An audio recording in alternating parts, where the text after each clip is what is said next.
I'm Julia. Welcome to Grassroots Analytics Insider. Today we're here with Adonis. Thanks for coming. Hey. Usually I start off by asking people to tell us about their path to Grassroots, but this whole podcast is really about that. So I'll start by asking, what's your role on the team and how long have you been here? So I'm a digital strategist, Cool. and I've been here now just over 2 years. My work anniversary was in February. Oh, nice. Congrats. That's Thank you. awesome. Okay, so let's start off back in your college days. What did you study in college? So I went to Ohio University. I went to the EW Scripps School of Journalism. I was a strategic communications major. Cool. Okay, so tell us a little bit about strategic communications and what that all means. Well, so at OU there was news and info, which was I think people who more wanted to be on TV or who I think wanted to be in newspapers. Sure. And then there was Stratcom, which is pretty much what I do now, where you're building campaigns, you're doing research, you're doing like a wide variety of things, a lot of agency style work. Got it. Yeah. So is a traditional work path from strategic communications like going towards PR or something, or is there like a pretty direct line to politics? I think it really depends on what you interned in college. I think Sure. the Scripps School of Journalism was a really great place to go to school. We had really great professors. We had a lot of really ambitious students. Sure. And I think the school was really focused on you getting like real world experience. They Yeah. weren't always, trying to give you a million assignments, right? Like the focus was, okay, let's prepare students for the actual market. So I think it really depended on what you interned in. But I Got went to it. college with people who interned on the Hill or interned on this or that. We were pretty good at placing people into offices. Amazing. Have you always been interested in politics? I think the idea of politics, I didn't think I always wanted to work in it. Got it. Okay, Yeah. cool. Wait, tell me a little bit more about that. When I was in high school, we had an AP Gov class. Yes. And in AP Gov, you had to go to like a community meeting or volunteer in a campaign or do this or do that. It was very late towards the deadline, and I didn't want to volunteer in a campaign at all. I just completely refused. And so the last community meeting possible for the deadline was a really chaotic one because where I went to school, Shaker Heights, it's very diverse, but in a diverse district, people don't always have the same problems. Sure. So that community meeting, there's this teacher that may or may not have said something racist to a student. I don't know, but people had assumed it was racist. She was suspended, but she was a beloved English teacher. Yeah. She was very tough. I didn't want to take her class, but we had, but also the black two students and teachers and parents were upset. I shouldn't say and teachers, but and parents were upset because the security guards were stopping us at way higher rates than the white kids. Yeah. So they were kind of two different worlds of anger at that meeting. And that was actually the first column I wrote for the school paper was about that. Wow. And so that was the first published piece of writing I ever really had. Wow, that's amazing. And that all came because I didn't want to volunteer in a campaign. Right, sure. Yeah. Well, look at you now. Cool. So what's something that you learned, like either in those experiences or during your time in college studying strategic communications that you still return to in your work today?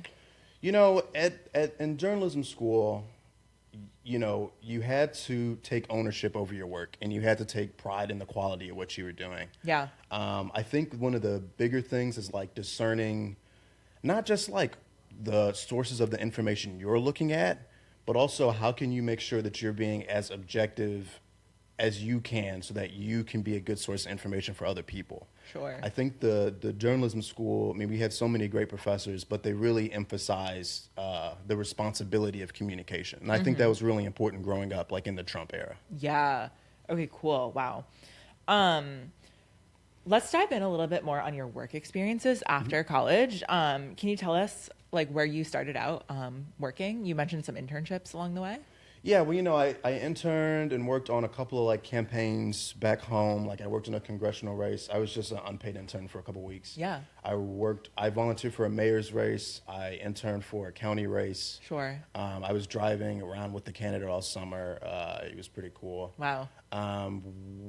Another big one was I interned for Scott Galloway at Prop G Media's, their team. That was maybe the best internship I had. I do think that changed the trajectory of my life. Wow. They were really, really smart and fast and sharp about everything. But they were also very like kind, and they were really invested in like me learning how to do stuff. Like it wasn't the end of the world if I messed something up because they would be direct and tell you how to do better. Right. I still keep up with them. Like my old intern manager, I still try to wish her happy birthday every year. That's sweet.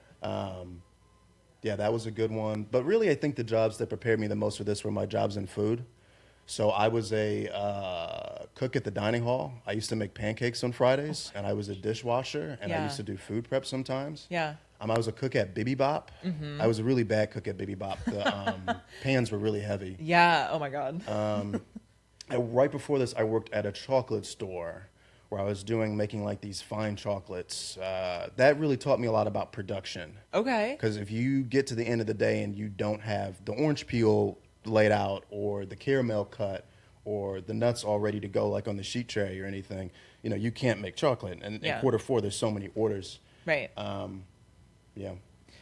Let's dive into that because amazing. Firstly, that sounds like an amazing experience. I also worked in food service and could see how it could prepare you for politics. Yeah. So tell us why you think that, working in the food service prepared you to work as a digital communications professional. Yeah, I think the big thing with restaurants, like my very first job was in a restaurant. Yeah. I was a busser at this place called Fire Food and Drink. Sure. It was run by this guy named Douglas Katz. He's a very successful chef in Cleveland. Really, really nice guy too. Really passionate about food and art. He has like a couple of restaurants that have all done very well. Wow.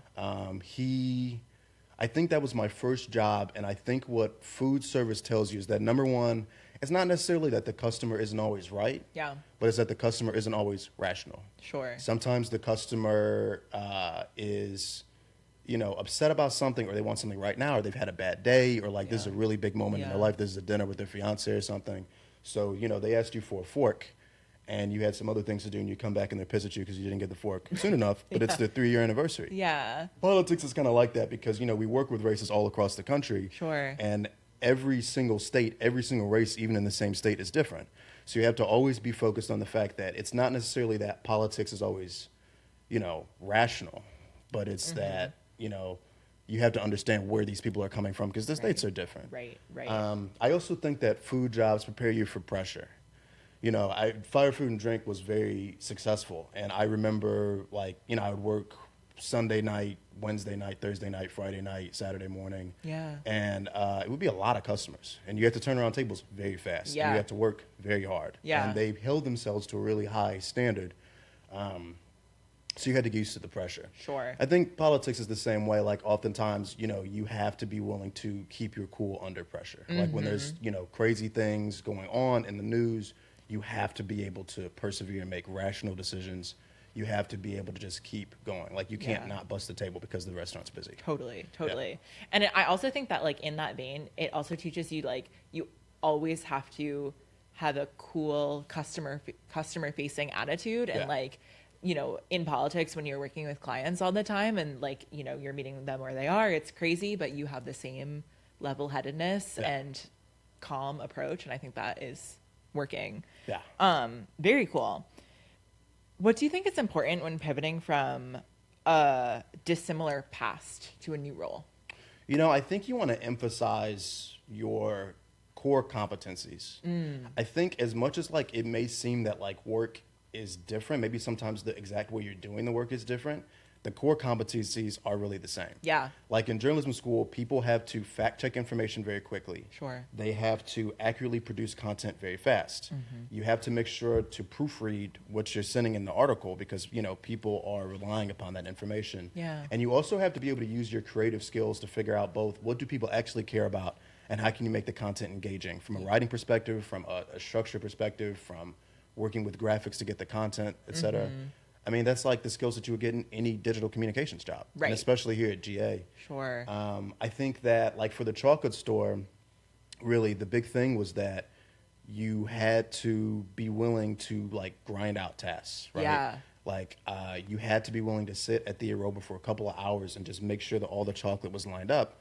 I mean, sometimes when you're loading text, you need to be able to load a lot of lists to take care of a big moment. Kind of a grind. Yeah. So I think it's really even if you may think you don't have experience in politics or experience in whatever field you're trying to transfer to, your core competencies in terms of organization, of working, of grinding out stuff are probably very valuable. Yeah. I think it's hard to transition stuff from a technical perspective, but I think that if you have the core competencies, you can learn the technical skills of, I mean, almost anything. I mean, there's some things you won't learn, like being a doctor, but. Right, sure. Yeah. That takes a lot of school. If you could go back and give yourself advice, you know, in high school or early college, what would it be? I don't know. I don't really have many regrets. I don't know if there's anything I really do that differently. Wow. Honestly. Love that. Drink more water? I don't know. Cool. I like that. What about advice to someone graduating now? You know, I think the market is like very hard. Yeah. And I think it's like, I mean, because like people have graduated in hard classes before, but I think the existential dread of AI and this or that makes it different. I think that like any advice to someone graduating, I think like the path to your next job, the path to your success may not look like what happened before. Yeah. But I think you kind of want to like trust yourself, take some calculated risks, because there's probably a lot of new opportunities that are coming that maybe the traditional path wouldn't seek you out, you know. Sure. I think it's a time to take some risks, but you know, everything passes. You know, it Right. won't be difficult forever. Sure. I think that's a great perspective. I also think it's like really interesting to advise people to do what you did and like take a maybe non-traditional approach where you don't have like political job after political job after political job. You like gain skills and hardworking aptitudes from something else and then come to like a thing that you're passionate about. Yeah. I think that's really cool.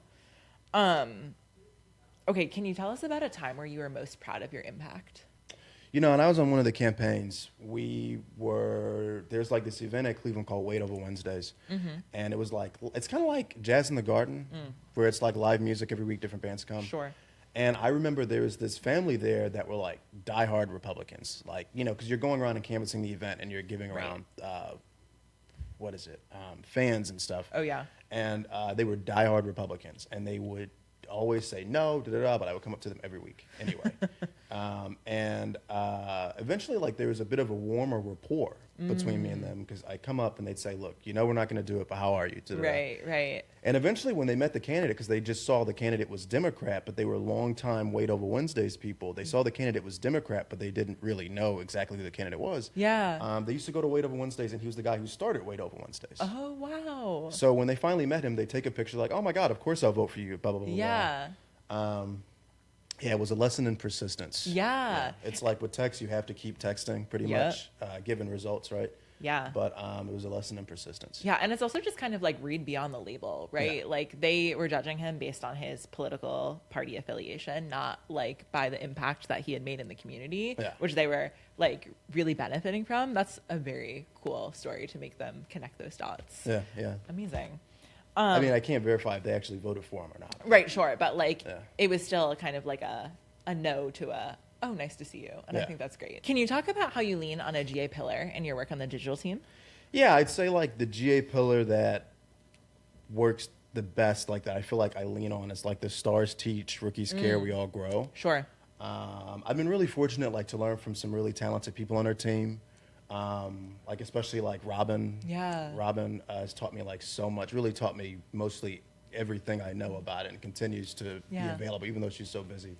I think it's like remarkable how much she keeps track of in any given day. Oh my gosh, she's really I know. incredible. Her brain's crazy. And then Grayson and Dylan and Drew, like people who started a bit before me, they really have taught me a lot. And like now that I'm managing someone and like I'm like teaching people things and like doing trainings, that really was possible because of how generous they were with their knowledge. Yeah. And I think that's something like as we're hiring more people, as we're growing, is a pillar, you know, I see in value all day. Wow, that's amazing.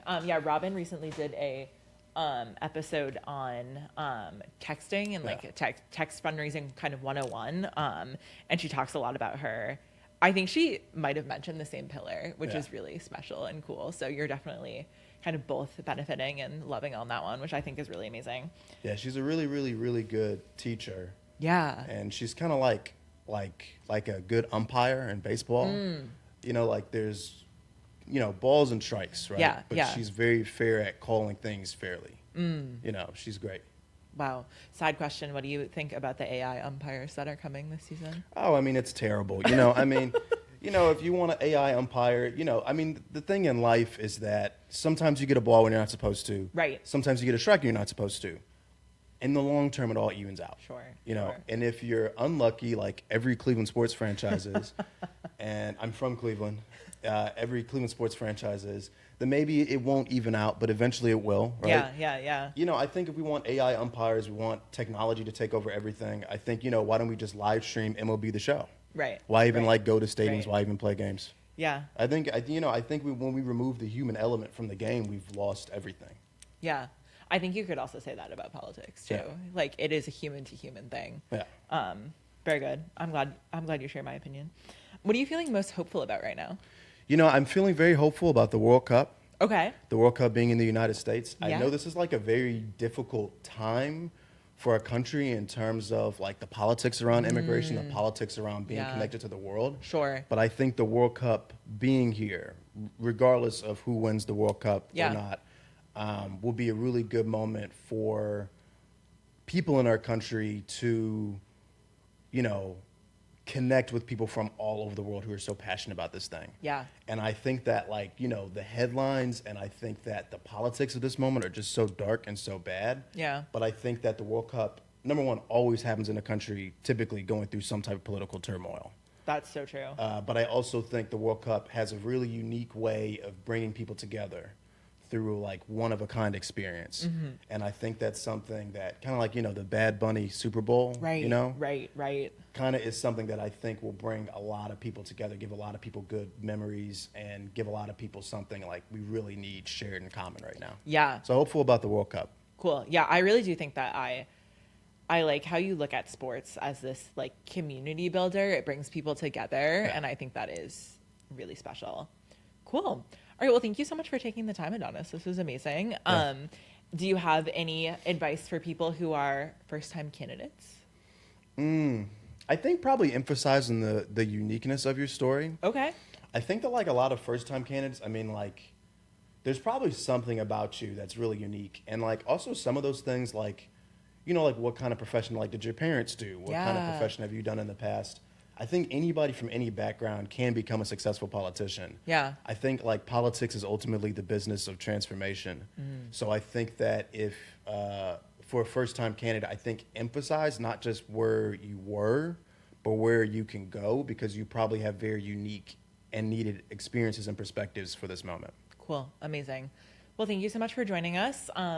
Stay tuned for more Digi folks on the podcast. Thanks again.